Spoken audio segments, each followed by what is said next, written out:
Hey guys, time to recap this week, Days of Our Lives. The week of July 28th through August 1st. The big thing that happened this week is Eileen Davidson, Emmy winner of Lead Actress 2014, has returned as Kristen DiMera. She kidnaps Daniel. Her agenda, what she says, is that she wants to see Brady.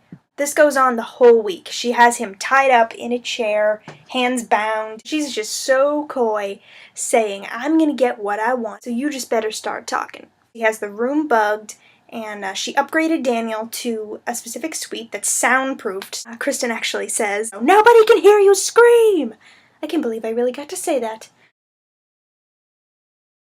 However, Daniel is resisting as much as he can, calling her crazy and lunatic. Daniel eventually gets the best of the guard and knocks him out, and then proceeds to strangle Kristen enough to make her pass out, drags her to a broom closet, and then keeps her there with the tape over her mouth. Kristen gets free at one point and then starts hitting him on the head with a bucket. It's actually pretty funny, because they're both just like going at each other, wrestling around in this broom closet of a random hotel. But eventually, the guard is at the door, and he's trying to keep Kristen quiet by putting his hands over her mouth. She is awesome, wearing a cool black dress, new haircut. So welcome back, Kristen. Speaking of Brady, he's had a really rough time, and it's about to get worse now that Kristen's back in town. Brady has a talk with Marlena at John's bedside, saying, how he's angry at the world, and his anger just kept him alive because he felt so dead inside after Kristen. Marlena and Brady are, hovering over John, keep talking to see if, their voices can help him get out of his coma. We got a little Marlena Roman thing going on, but it's kind of to the effect of, you love John. So I don't know how that's going to play out.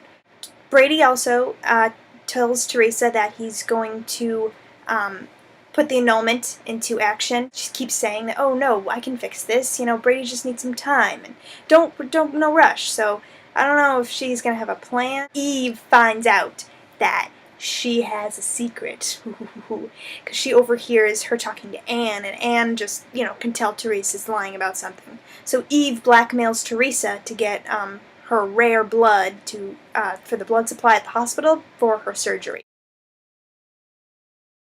Eve's going around blackmailing Teresa, yelling at Maggie, making all kinds of trouble. Nothing's really new on the whole Jennifer lawsuit front. People are still butting heads over it, and JJ and Paige are continuing their romance despite the awkwardness of their moms. However, developments that are happening are things about the Vatican. They need to go talk to a cardinal in order to clear Eric's name. So Nicole tells Eric that she's okay to go. She's got her itinerary and her passport and tickets and everything. She's ready to go.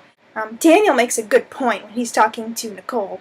He says, you're kind of worse than Kristen because he actually loved you. You turned out to be his Judas, little Bible reference there. Kind of cool.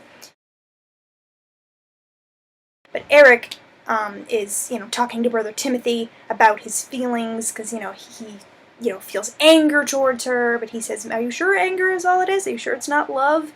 So Eric's kind of confused about his feelings at the moment. Another thing making headlines this week is Sammy. Sammy goes to work, talking to Anne, talking to Kayla, in order to get Abigail fired from the hospital based on the moral codes clause, or whatever, of the employee contract. And so Sammy requests that she resign. Well, actually, she wants her fired, but she settles for resignation because Kayla feels bad and whatever. But, so Sammy says she must resign with the letter that's stating that she knows that she had inappropriate relations with a member of the board, and she is disqualified from ever working at the hospital ever again. So, point 1 for Sammy. So Will decides to strike back against Sammy. He is talking to his grandmother Kate, and he's asking her all about the business meetings and the takeover of DiMera Enterprises, and meanwhile he's recording it. Now Sonny's worried that, he's going to get himself into trouble, but Will's like, no, I'm writing this article, and it's going to show my mom in a bad light, or it's going to, make her see the error of her ways. I don't know what his plan is, but he's writing the article. It's going to be revealing. He warns Abigail because he knows his mom is out for blood. Abigail's going around town telling everybody, I'm not in love with EJ. And she's talking to Will, and she's like, no, no, no, no, no, absolutely not, no way. And I'm like, girl, you protesting a little too much. Um, but the thing is, she goes to the mansion and says, she's bragging to Sammy that, they really connected, and the only reason that you're angry and the only reason that you're jealous is because, we could talk about art for hours, and for you, past sex, there was nothing. And so, I mean, she can't really have it both ways, but she's, going about it, telling everybody in town and everybody in her family that no, this never meant anything. It was all a big mistake. And then she's telling Sammy, oh no, we connected and, you're jealous of what we had. So, I mean, she's kind of being a little two-sided, but, she's just trying to save her reputation any way she can. And Sammy is working very hard to destroy it, along with EJ's. She said she sold his first race car, and I'm like, oh! Wow, flashback to like 2006 when EJ was a race car driver. EJ is defending himself to everybody who will listen, which is, all of one person or two people. And he says to Sonny, I'm really sad that everything good I've done for you and for Will and for Sammy, like everything I've done, covering up Nick's murder or covering up things and helping people get out of prison, whatever. Everything like that is just erased. And I kind of agree with that, it's like, of all the things that have happened, this is, just kind of one thing to fixate on. EJ also tells Abigail what they had wasn't bad, and he kind of implies that, there were good things that came out of it, and, you are a person with integrity, and you should never forget that. And Abigail is just, like, pushing him away, because she doesn't really want to deal with it. So, she says, what, are you saying you want to get back together? And I don't know if that was a hopeful thing, or, like, a you're crazy thing, but he says, oh, no, absolutely not. So that conversation really didn't go anywhere. EJ finds out that Kate has sold a few of the DiMera accounts to Victor. So Titan has a company called SNE, which I believe stands for Stefano and Elvis. And I think that's, according to Kate, that's where they were like hoarding all of their money. And so by selling those, all the cash flow is going to the rest of the board, and none is going to EJ and Stefano. So Kate and Sammy really have thought this through, because the DiMera Enterprises and the board are, really happy and really profitable, whereas Stefano and EJ are getting nothing. So, good job, guys. Mission accomplished.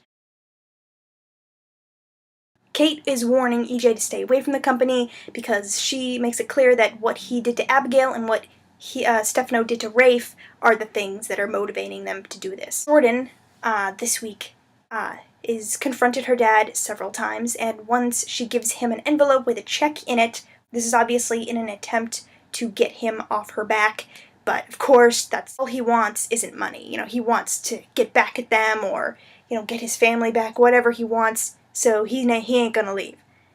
He also threatens Ben, who sees him with Abigail, who, just knows everything. Ben just kind of comes clean. So, they've been talking about their issues together, Ben and Abigail. So Abigail also reveals to Jordan that she knows about everything, and then, Sammy shows up, and Jordan starts going off on Sammy. You should not be throwing stones. You have no right to judge anybody. And then, Sammy starts going after her relationship with Rafe. Abigail steps in. She starts defending him, saying, oh no, they love each other. That's when Sammy drops the bomb and says, oh, well, if they love each other, then I'm confused as to why he's still sleeping with Kate. Boom! Kate's reverse psychology is totally working. She's like, Sammy, please tell Jordan everything. That's my plan. And Sammy's like, yeah, right. And she says to Rafe, well, if things are stressful, then maybe you shouldn't tell her about us. And so both angles totally worked. Sammy wanted to tell her because he cut all their arguments down, and it totally worked because she was so stunned. She was like, what? And we'll get to see what happens with that next week.